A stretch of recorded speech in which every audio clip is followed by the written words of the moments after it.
Welcome. Today is July 23rd, 2020. You are listening to the Counterculture podcast with Aaron Lujan.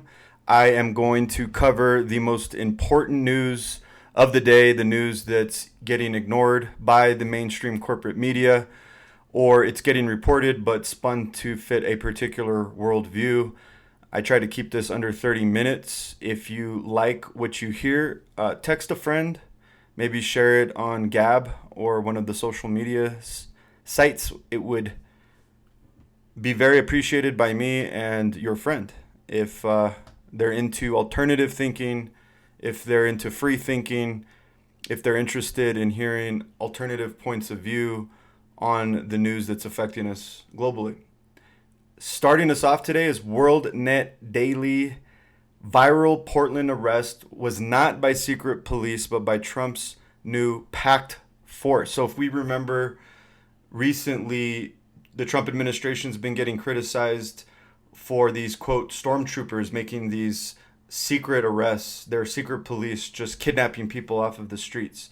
Well, I have some facts to share with folks that are hyperventilating about this Stasi, as they're calling it, and that if you look at the Twitter world and all of the elite leftists with their blue check marks, they're all scared that Trump has somehow morphed into Mussolini. The reality is, guys, that on June 26th, an executive order was passed that allowed the Department of Homeland Security to establish a force called Protecting American Communities Task Force, and it's known internally as PACT. PACT, and they were established to, quote, conduct ongoing assessments of potential civil unrest or destruction and allocate resources to protect people and property. So, guys, they're not secret police stormtroopers, but I will empathize with some of the rhetoric coming from the critics of this group because it does set a dangerous precedent. Unfortunately, I feel like it was almost unavoidable when you have Democratic-led cities not taking control of their city, and the alternative to not going in with a federal task force is just to allow the city to crumble, which I don't believe anybody wants to have happen unless you're a revolutionary and you're fighting the Western world. So, guys, we can all relax. It is not this stormtrooper deal where people are being kidnapped. It's generally people who have broken the law, and this federal task force, under this executive order, under the site of the Department of Homeland Security, is responsible for these arrests.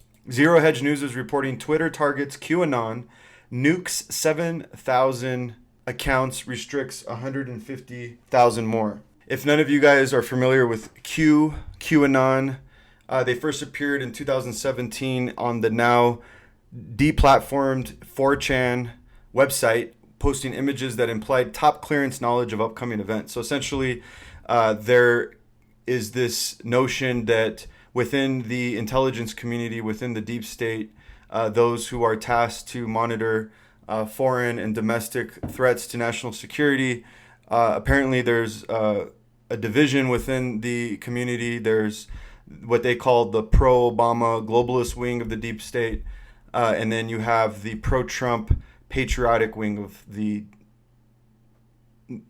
the intelligence community of the deep state. And so Q is apparently the pro-America wing, and they have been essentially calling themselves an advocate for the people. A lot of Trump supporters, a lot of self-proclaimed American patriots, a lot of conservative-leaning folks have really attached to this movement and really believe that somehow this is a window into the future, and that the deep state is being contended for by patriots. And so it's clearly enraged the corporate media. They're mocked, they're ridiculed as irrational conspiracy theorists, quote unquote, which is actually a term created by the CIA.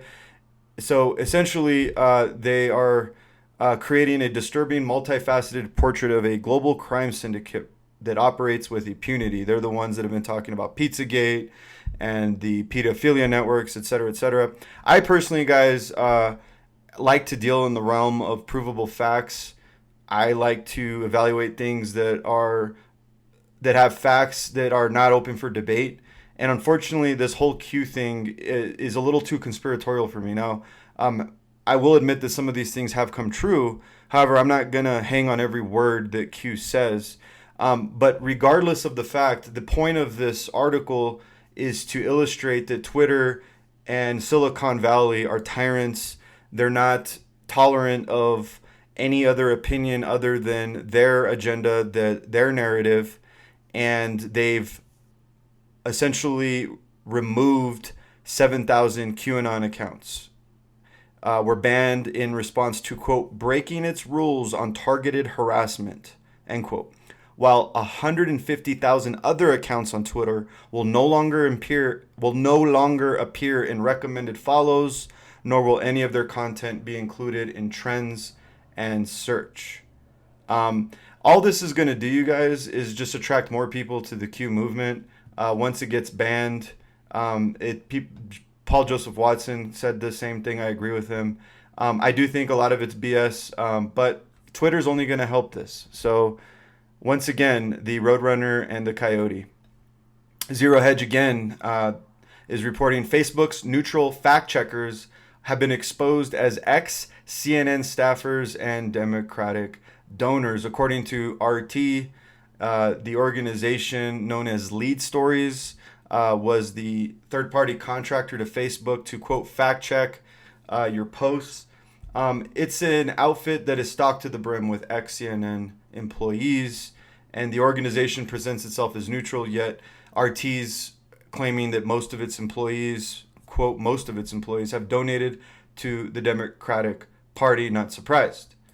Zero Hedge again is reporting Chinese ambassador struggles to explain shocking footage of handcuffed and blindfolded Uyghurs, I don't know how you pronounce that, loaded onto trains. So there's a Muslim population within China that has been under attack. They've been oppressed. They've been essentially a group that's been thrown under the bus in China, and there's video showing them being loaded into trains reminiscent of what we saw in Steven Spielberg's Schindler's List with the alleged Holocaust. And this video was presented in a Sunday morning BBC News program to China's ambassador to the United Kingdom. And in a rare segment, he was essentially saying, what is this? Explain this. And he couldn't explain it. He dodged, he dived.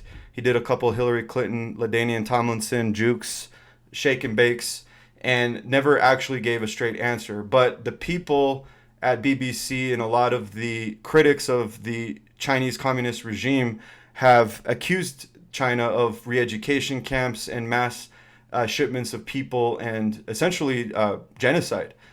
In the BBC program, they accuse China of genocide, essentially. So it's very fascinating, and I point this out once again just because I really want to beat the drum that the communist Chinese is a rogue criminal nation that's oppressing its people and has no legitimacy. And if we lived in a fair world, there would be genuine condemnation against China. We're at war with China covertly right now. There's proxy wars, there's cyber wars with China, there's intelligence agents getting arrested left and right. And on the subject of China, interestingly, there was I believe give me a second, guys. There was where you have a consulate. The consulate in Houston, I believe, was shut down in a dramatic escalation of tensions. U.S. orders closure of China's Houston consulate, according to NBC News, in response to, quote, protecting American intellectual property and Americans' private information. So we are at war with China. Zero Hedge is also reporting testing will begin in Africa for biometric ID, vaccine records, and payment systems. So Bill Gates backed Gavi Vaccine Alliance, which is an alliance between MasterCard and a company called Trust Stamp, which utilizes artificial intelligence to identify and authenticate individuals, are testing a biometric ID program in impoverished areas of Africa, West Africa, to essentially see if we can create a mark, a microchip, which could ultimately be your cash, your payment system, and your vaccine record. Because if you look at the blueprint for the globalists, they want to be able to eliminate cash, put everybody on a digital currency, and then force societies to be able to prove your vaccination records with this biometric ID. So this same alliance that is behind this effort is partnered with a group called World Beyond Cash. So sadly, they use the poor Africans in the third world as guinea pigs to test their tools of enslavement. Folks, the mark of the beast that's spoken of in Revelation is closer and more practical now than ever before in world history. We are so close that 5 days ago, this is actually a 5-day-old article proving that we are on the precipice of taking the mark of the beast. You shall not be able to buy or sell without the mark. You're being warned right here on Counterculture. American Lookout is reporting as crime skyrockets in New York City, Mayor de Blasio has 27 police officers guarding the BLM mural at Trump Tower. So women are getting raped, young men are getting shot, but don't worry, the police are at Trump Tower defending the Black Lives Matter mural. Don't think Mayor de Blasio has his priorities in order unless he's diametrically opposed to the president and to his agenda and political correctness. Gab Trends is curating an article. Miss Swimsuit of the United Kingdom, she's 23 years old, is stripped of her title after she posted All Lives Matter to her Facebook. Yeah, we will retroactively remove your accomplishments if you disagree with our global consensus. This is Animal Farm. If you guys haven't read the book, these are techniques of totalitarian societies where either you agree with us or we will destroy you. Incredible times we live in, right, guys? Portland mayor demands Trump keep federal agents, quote, in your own buildings or have them leave our city, according to Fox News. Mayor Ted Wheeler is demanding that Trump remove federal agents immediately. And again, as I mentioned a moment ago, Mr. Wheeler, this is your problem. You should have taken control of your city. You've had, 56 days? You have not taken control. You have not requested National Guard presence. You have essentially forced the hand of the president, which one could argue was the whole point of this to begin with. Because if you allow these Democrat-controlled metropolitan areas to completely devolve into chaos, then it's going to more than likely solicit the response that it's getting, which is federal intervention, which is only going to exacerbate and raise the volume of the animosity between the anti-police crowd, your Antifa, Black Lives Matter, social justice warriors, and your thin blue line, patriot, pro-police groups, because you're essentially creating more recordable incidents with police and citizens. We've already seen incidents of police using their batons, police punching, some of it justifiable, some of it arguably not justifiable. But the point of the matter is that this is feeding onto itself. It's just snowballing, and social engineers may have predicted or planned this. Continuing with the attack on the Western Christian world, the historic Nantes, I don't know if I'm pronouncing that correctly, Nantes Cathedral in France is burning. Police suspect arson. burning of monumental historical Christian churches in post-Christian Europe are burning as a result of alleged arson. Gab Trends is curating that Cisco fires employees that question Black Lives Matter during company-wide racism discussion. So Cisco, the large IT provider, blue chip company, was having some virtue signaling, politically correct conversation with probably some overpaid black Democrat about how America's racist, yada, yada, yada. You know the script. And there was some free thinkers in the room, in the virtual room. One of them said, quote, people who complain about racism probably have been a racist somewhere else to people from another race or part of systematic oppression in their own community. Another Cisco employee chimed in, Black lives don't matter, all lives matter. And another brave or another free-thinking, sane Cisco employee said BLM reinforces racism. Well, guys, you don't have a job anymore because Cisco says it's fired, quote, a handful of workers for, quote, inappropriate conduct. It will not tolerate racism. You guys, nothing that I quoted there was racist. Had there been a Cisco employee who said something actually racist, they would have quoted it in the article. The Cisco press release would have clearly and obviously indicated that. But they didn't. They just said, we don't tolerate racism. In other words, what they meant to say is we don't tolerate a dissenting opinion. Francine Katsoudas, Cisco's executive vice president and chief people officer. Aww. Chief people officer. Ever since, the .com era, we've gotten really fancy with our, I think, with our corporate executive titles. I think recently I heard a really good one. Chief Diversity Inclusion Officer. And of course, she has to be like a black woman, right? Could never be a white guy. That wouldn't be discrimination, right? The irony. Hiring a white man for the chief inclusion officer. So anyways, our chief people officer over at Cisco said, jeans on Friday, guys. No, I'm just kidding. She said, quote, I just felt sad to see it. I felt a ton of empathy. I knew that for the African American and black employees that were in the meeting, that it was heartbreaking to see that.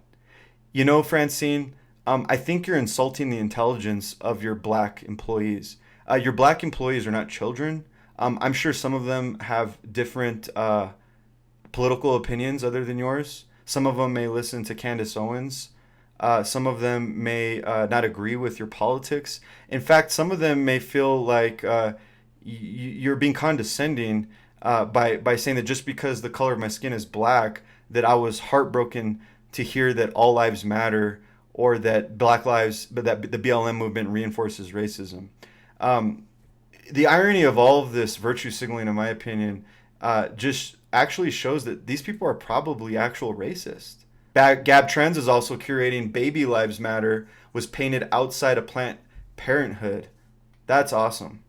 And the president thought so too. He tweeted, this is amazing. It is amazing. But what's not amazing is Jennifer Aniston. I don't know why she's still relevant. I remember she was the star of Friends when I was like in middle school and high school. Anyways, she says, wear a damn mask because my friend was on a ventilator.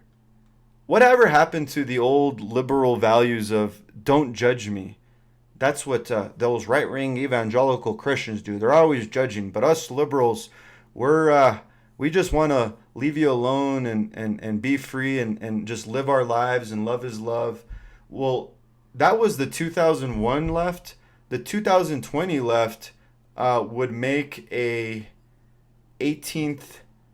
I don't know what they would make anyone look like, but they just look like tyrants and totalitarians and control freaks. Wear your damn mask? No, I'm not going to wear a damn mask because some overhyped, washed out celebrity's friend was on a ventilator. Why not stop killing babies? I know a lot of friends who have done that. And you're not going to listen to me. You're still going to want to kill babies. So no, I'm not going to wear a damn mask, Jennifer Aniston.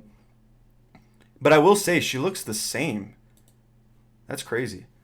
Gab Trends is curating Google search blacklists major conservative websites in new censorship purge. I thought I was going to cover this yesterday. Apparently, it slipped between my fingers.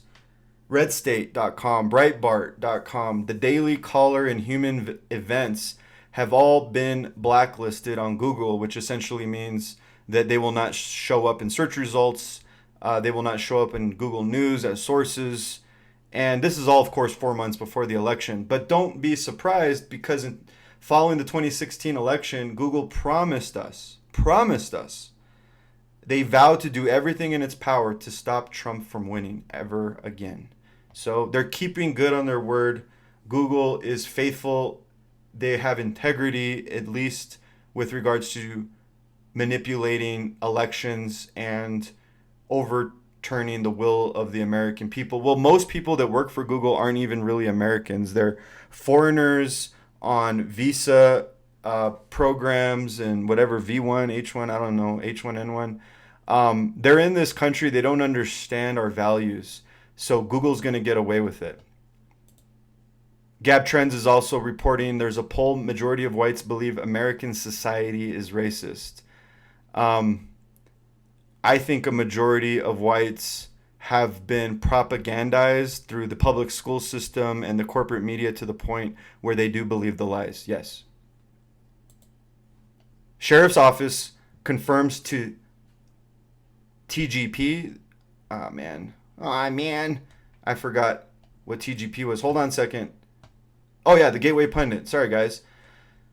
Sheriff's Office confirms to the Gateway Pundit that there will be charges filed against a Black Lives Matter supporter who kneeled on the neck of a white baby. It's a really disturbing photo, you guys. If you dare to see it, just look for the gatewaypundit.com. You will see a guy that actually looks like Squidward, who you all know as the overhyped, horrible former NFL player who kneels during national anthems. He actually looks like that guy. Clark County Sheriff. So he's actually kneeling over the neck of a precious two-year-old boy. And the caption says, BLM, now MF. I don't know what MF means. I think I kind of know what that means, if it's what I think it means. But if it means that doesn't make sense to me. So if anybody can illuminate me on what MF means. But anyways, I hope this guy goes to prison. And it's really sad to hear the boyfriend of the mom. That means that this young boy's father is not in the home to defend his son, because he walked out on his family. And this is what happens, men, when you don't take care of business and you're not responsible. There's going to be some punk ass bitch, sorry guys, kneeling on the neck of a child. Isaiah Jackson, the boyfriend of the mom. Ignored by national news outlets. I'm getting upset. Let's move along. In a dramatic escalation of tensions, U.S. orders closure of China's Houston consulate. I already covered that. Portland protests grow despite violent crackdown from militarized federal agents and local police, as reported by Democracy Now! You guys, I'm going to go ahead and make a bold prediction that Portland is going to be the epicenter of a lot of stuff. It's going to get real in Portland, you guys, because unlike Seattle, where they just swept these fools up within a matter of an hour, it doesn't look like the pressure from the federal officers are working the way that we would have expected them to.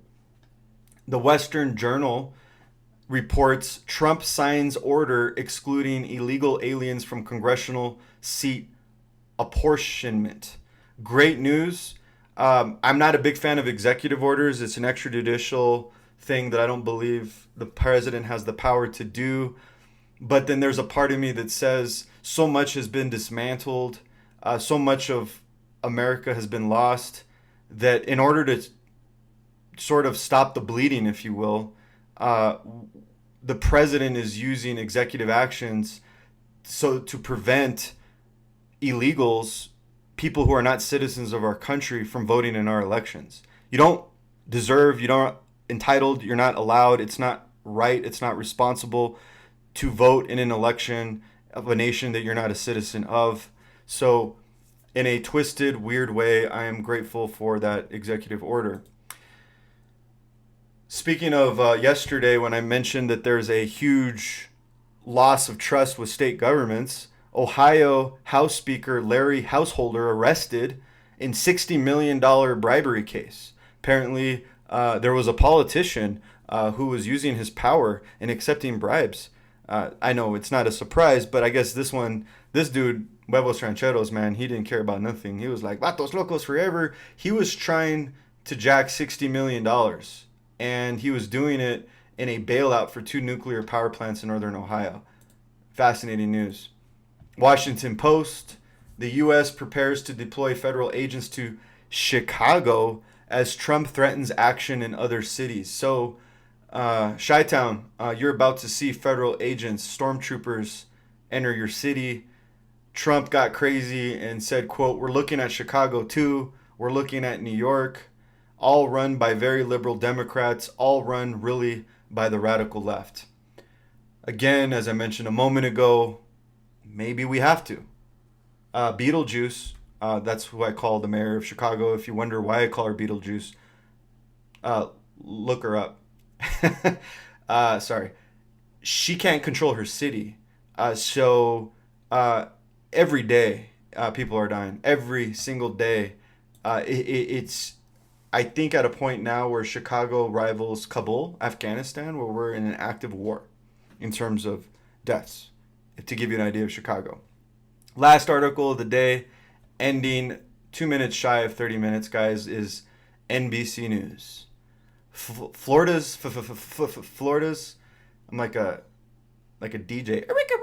Florida's largest teachers union files suit against state over school reopenings. We covered this a couple episodes ago with the LA Unified School District. Florida's largest teachers union files against state over school reopenings, NBC News. I think we're headed for a crisis in the school system amongst other institutions. Apparently, this is going to be, Florida's a bellwether state. This is going to create a domino effect, more than likely, with school districts across the country. I believe that teachers' unions are highly politicized, that they're under the control of special interest groups. They don't necessarily represent teachers. I believe teachers do a very good job. I respect teachers. I've had good teachers. But generally speaking, teachers are a product of public education, and like the general public, believe a lot of the propaganda that's being spoon-fed to them. And so I think a lot of the teachers in our country trust their unions and have been propagandized to believe that they're at danger by opening up schools. When I've covered in COVID is a scam episode that children are the least likely to transmit the virus, especially considering that there were very nominal cases in China, the epicenter of the disease, of the virus, amongst children. And there's just too many reasons to get into it at the moment, but go back to COVID as a scam if you're interested. Schools need to reopen, you guys. And unfortunately, the teachers' unions, I think, have been weaponized to push this, to create more of the chaos that's part of the agenda afoot. And so here we are. It's going to start in the summer in Florida, and this will more than likely be a hot topic issue leading up to September time when schools are supposed to reopen. You guys, it's been awesome. It's been fun. If you've watched or listened, you crazy, but I appreciate you. This was Counterculture with Aaron Lujan. Today is July 23rd, 2020. These were the top news stories. Everything is at aaronlujan.com. Peace.